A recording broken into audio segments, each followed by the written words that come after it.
আপনি এই বয়সে এসেও মেয়েদের বিরক্ত করেন? এ তো ক্ষমার যোগ্য অপরাধ।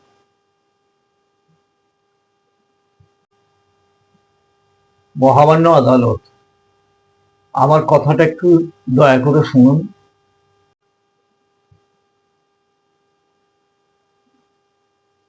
কিচ্ছু শোনার নেই। আপনি 20-22 বছরের যুবক নন যে আপনার অপরাধ লঘু করে দেখা হবে।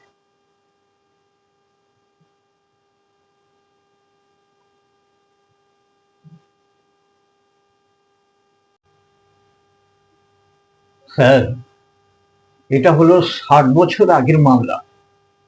তারিখের পর তারিখ পেয়ে পেয়ে আজকে আদালতে উঠেছে। আর আমি যাকে বিরক্ত করতাম তিনি ওইখানে ওই নাতি নাতনি নিয়ে বসে আছেন।